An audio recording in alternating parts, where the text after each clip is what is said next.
Welcome to Twin Pair Tutorials. This time I am going to be talking about preparing for your very first ADGA National Show. I'm passionate about this topic because I just got back a week ago from my first Nationals, and I think there's some really important tips to include. I know we're still, as I'm posting this, a year out from our next Nationals, but I suspect you might be thinking about participating next year. And honestly, this is the time to start thinking about it and planning. So much of what's going to happen as you prepare for Nationals is based on timing. The first thing I like to do is start out by planning my breedings. It actually ends up mattering a lot. If your does freshen too early in the year, let's say your doe freshened in December and Nationals isn't till July, she's going to be quite stale by the time show day comes around for Nationals. So I started planning a full year ago with my breeding dates to make sure that my does would freshen a little later in the season than I normally do, so that they would look good and their udders would be in full bloom for the National Show. So that is one of the very first things that I start thinking about if I'm going to be going to Nationals. Then I start writing my to-do list. As soon as you decide to go, start writing your to-do list with the big and the small. For example, I knew that I was going to be staying in our travel trailer when I got to Nationals. And I knew that that trailer had expired tags because we hadn't taken it off our property in years.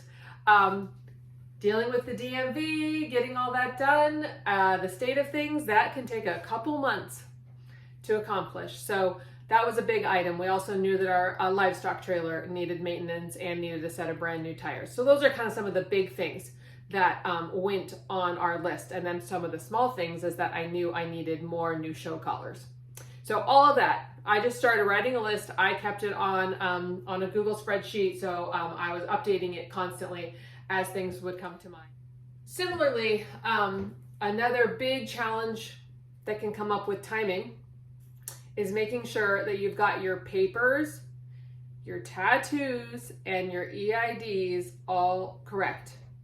So as we all know, your registrations with ADGA, getting corrections, getting new papers, can take a lot of time. And remember that the people at ADGA, as we're getting closer to Nationals, all the staff is working on getting ready for that show. They are not worrying about transfers and registrations and papers.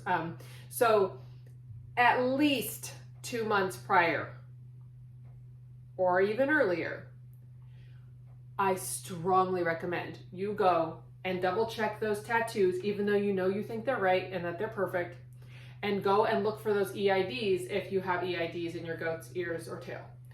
I tell you this because I did not check my juniors thoroughly because we had only tattooed them 2 weeks before Nationals. I assumed they must be correct. They were correct, but they were quite faint. We did not do the tattoos well enough. I also discovered that 2 of them, one had just lost her EID completely and the other one had traveled to a different part of her body.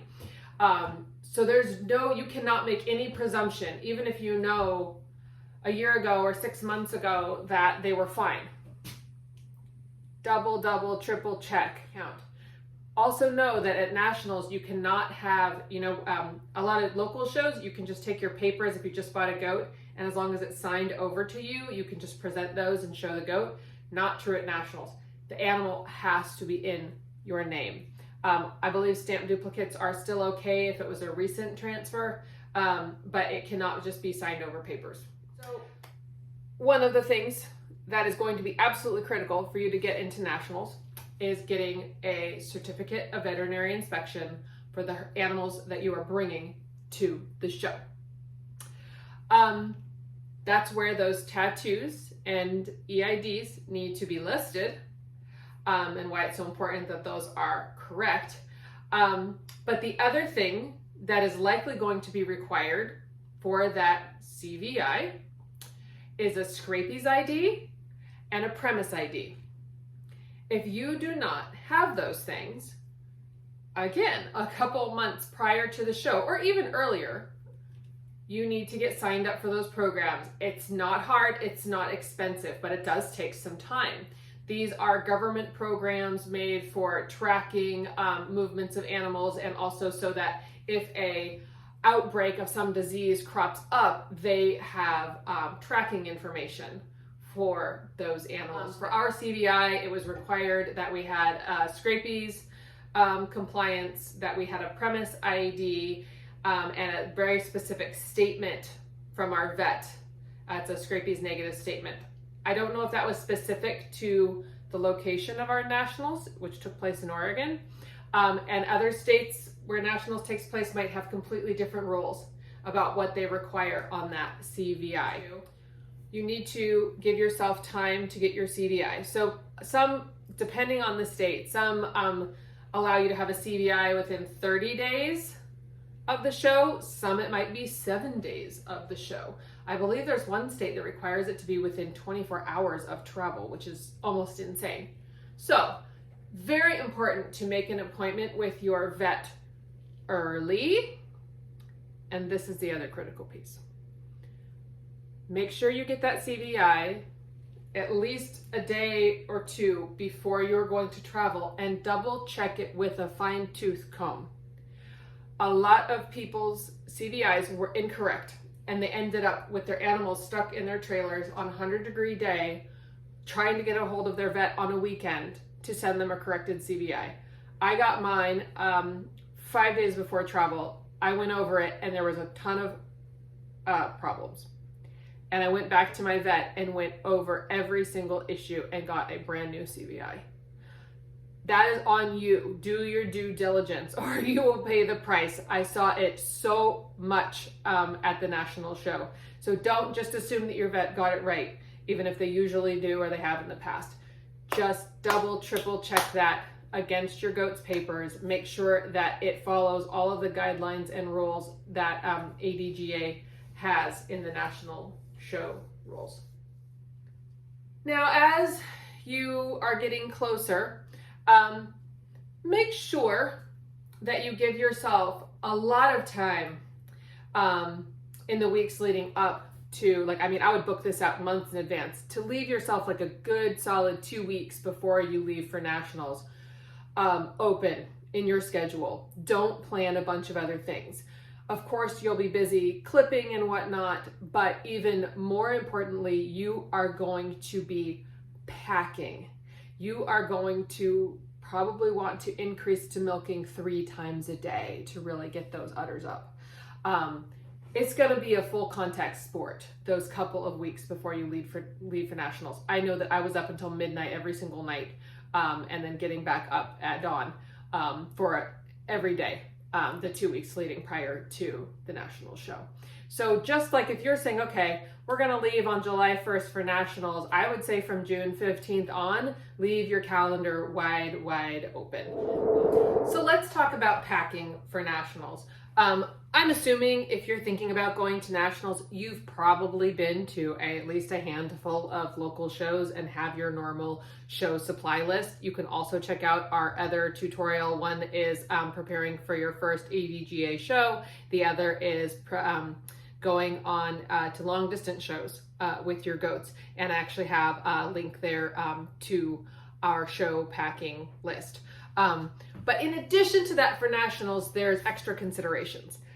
You are going to be there for an entire week, and you need your goats to be in the best condition they can be for that entire week. So the first part of that is you're going to need a week's worth of food. Now, there's usually a supplier who will come to nationals that you can pre-order hay from, but keep in mind that goats don't like change. So the more you can bring from home, the better. The more likely your goats are to keep up their normal appetite and eat well, to keep their condition on and keep those udders nice and full. So do consider as much as you can to bring as much food as you can from home. And my personal note is I always find that my goats eat more at a show when they're in penned situations. I think it's because they have nothing else to do than stand around and eat. So I always bring more than I think I need to bring. This also goes along with bedding. So you need to follow whatever rules the fairgrounds has where the ADGA Nationals Show is. Ours allowed either shavings or a straw. A lot will be more specific than that. You can bring bedding from home. I went ahead and pre-ordered bedding from the supplier who was coming to Nationals so that I did not have to include that in my transport. And remember that because you're going to be there for a week, you're going to need to clean out your pens, just like you would at home. Something else that's very important to consider when you're packing is the weather for wherever you are going. Our show was in the high desert, which is known for being hot in the day and cold at night. So this meant we needed to bring fans for our goats. But we also needed to be prepared with coats for every single one of the animals that we brought. I was surprised. This year we didn't need them. I know in this facility in the past you've always needed them. It never got too cold at night. But you can't make any assumptions. I would say be prepared for all circumstances. Because you're going to be showing for multiple days. Breeds, the juniors and seniors, even in one breed, show over 2 days. You're going to need more show weights than usual. You're going to need to bring at least enough to cover your show days and extras if you're planning to help anybody. I also brought, some extras ringside as well that I put in a Ziploc bag in case, I don't know, I spilled coffee on myself or something between classes. So in your supplies, you we'll need to plan also for ways of keeping your animals more biosecure, as well as possibly ways to shore up your pens. You never know what pen you're actually going to get for your goats when you get to Nationals. Even if you registered in advance or purchased something specific, they can always change things up on you. So some of the issues you might have are pens that have very wide bars that younger goats or like Nigerians can just slip right out of. I saw some pens that were so low that goats could easily jump out of them, so that was something else that needed to be handled. A lot of times when you go to fairgrounds, the latches and whatnot might just not work on the pen you have. So always bring plenty of bungees, zip ties, everything. I just have a huge bag of them. I just bring everything under the sun because I never know exactly what's going to happen with my pens. And then a lot of people will bring tarps to put up as barriers between their pen and the next pen so that the animals aren't touching nose to nose. I have big curtains, big heavy duty curtains that I put between my pens when I go to shows to try to prevent my animals from interacting with the goats in the adjoining pen. The nice thing is a curtain or a tarp can also create a barrier if you have those pens that are too wide that goats can slip out. Those can help to keep the goats in. Nationals is a really great place to market your herd and your animals and also just let your creativity shine.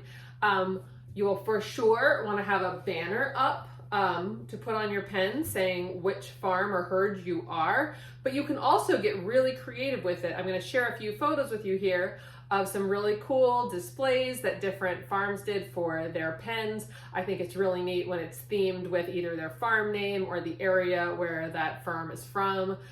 People love walking around and seeing this and really showing your personality. Be sure to have your contact information either on your banner or something people can take with them. I cannot believe how many business cards we went through at our display at Nationals. Now, I think it's really important. I always bring a base amount of medical supplies with me whenever I go to a show, but you really need to bring your whole medical kit to Nationals. I know that seems excessive, but I have seen or heard of goats going down with milk fever. We definitely had some coccidia crop up on kids who are, usually typically older and not affected by coccidia anymore. But we are putting animals under extreme stress when we travel with them and when we're in this new environment and we're exposed to all of these other animals. So you really need to make sure to pack all of your basic antibiotics, diarrhea medication, make sure you have plenty of needles, syringes, drenching guns. You should bring the gamut because you just never know what's going to happen, and you might decide to actually treat everybody proactively with antibiotics before you leave for home. Typically by the end of that week, it's a little rough. Last but not least, this is the occasion to buy, sell, trade semen. If you've ever tried to buy or sell semen, you know that it is a big pain in the butt. Shipping is very challenging and very expensive, but everybody here will have their tank with them. So even if you are new to the goat semen world and you have your new little tank, bring it along, because this is a great opportunity to buy that semen and go get it straight from their tank into yours, no shipping required. And if you have semen to sell, be sure to advertise it and take payment ahead of time. You're technically not supposed to sell at the show, but if you take payment ahead of time, you can bring it and deliver it right to the show. I wish I'd done a little more in this regard prior to Nationals.